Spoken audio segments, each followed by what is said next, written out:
आज देश में पहली बार ऐसे हालात हो गए कि 75 साल में पहली बार देश में केंद्र सरकार को दूध पे टैक्स लगाना पड़ रहा है, दही पे टैक्स लगाना पड़ रहा है, आटे चावल पे टैक्स लगाना पड़ रहा है।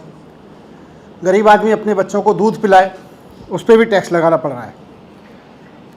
देश में पहली बार ऐसे हालात हो गए हैं कि केंद्र सरकार कह रही है कि अब हमारे पास में पैसा नहीं है, हम सरकारी स्कूल नहीं बनवा सकते, सरकारी अस्पताल नहीं बनवा सकते, बुजुर्गों को पेंशन नहीं दे सकते, गरीब लोगों को राहत की योजनाएं नहीं दे सकते। पहली बार देश में ऐसे हालात हो गए हैं। ये हालात किस लिए हो गए? क्योंकि इन्होंने देश में टैक्स पेयर्स का दिया हुआ पैसा मोदी जी के दोस्तों की तिजोरी भरने पर लुटा दिया। टैक्स पेयर्स ने पैसा दिया इसलिए सरकार को कि आप हमारे बच्चों के लिए स्कूल बनवाइए, अस्पताल बनवाइए, सड़कें बनवाइए, बिजली दीजिए, पानी दीजिए।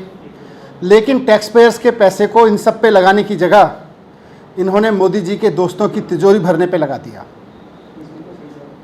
भारतीय जनता पार्टी की सरकार के दौरान केंद्र सरकार ने अपने दोस्तों के, मोदी जी के दोस्तों के 10 लाख करोड़ रुपए के लोन माफ़ किए हैं।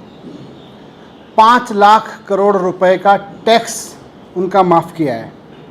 इस तरह से 15 लाख करोड़ रुपए अपने दोस्तों की तिजोरी में जनता का डाल के उसके बाद कह रहे हैं कि अब दूध पे भी टैक्स दे जनता, दही पे भी टैक्स दे, और कोई चीज़ फ्री में नहीं मिलेगी, सरकार की ओर से हर चीज़ की कीमत होगी। सरकारी स्कूलों में बच्चे पढ़ेंगे नहीं, पढ़ेंगे तो फीस देनी पड़ेगी। सरकारी अस्पतालों में इलाज नहीं होगा, प्राइवेट में कराओ, नहीं तो पैसे देने पड़ेंगे, दवाइयाँ नहीं मिलेंगी।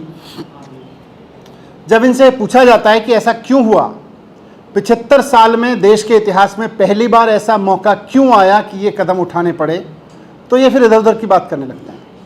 आज भारतीय जनता पार्टी के नेता संबित पात्रा जी ने भी, मुझे लगा शायद इसका जवाब देंगे, मैंने उनकी पूरी पीसी देखी, इधर उधर की बात करते रहे। मनीष सिसोदिया ये है, दिल्ली सरकार ये है, वो सारा ठीक है, चलो अब बताओ कि अपने दोस्तों की तिजोरी भरने के लिए आपने देश का खजाना इतनी बुरी हालत में क्यों पहुंचा दिया कि आज आपके पास में स्कूल खोलने के पैसे नहीं है, अस्पताल खोलने के लिए पैसे नहीं है।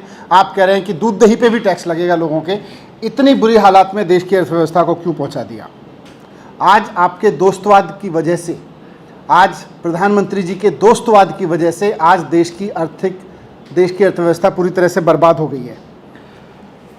आप गरीबों का खून चूस चूस के और अपने दोस्तों की तिजोरी भर रहे हैं, और जब सवाल उठा रहे हैं कि भाई ये दोस्तवाद क्यों चल रहा है, इसकी वजह से टैक्स क्यों लगाना पड़ रहा है, इसकी वजह से सरकारी सुविधाएं उन पे महंगी क्यों होंगी, उस पर पैसा क्यों लगेगा, तो आप इधर उधर की बातें करते हैं। तो मैं आज आपके माध्यम से प्रधानमंत्री जी से एक बार फिर से अपील करता हूं कि आपने दोस्तों को फ़ायदा पहुंचाने के लिए 10 लाख करोड़ का कर्जा क्यों माफ़ किया, 5 लाख करोड़ का टैक्स क्यों माफ़ किया, जिसकी वजह से आज ये हालात हो गए देश में कि आपको ऐसी ऐसी चीज़ों पे टैक्स लगाना पड़ रहा है जो 75 साल में कभी नहीं लगा। आपको ऐसे ऐसे कहना पड़ रहा है कि आज अब फ्री में कुछ दिया तो देश बर्बाद हो जाएगा। इस हालात को आपने देश में क्यों धकेला, इसके जवाब दीजिए। इधर उधर की बात मत करिए, इधर उधर की बातें तो आप करते ही रहते हैं।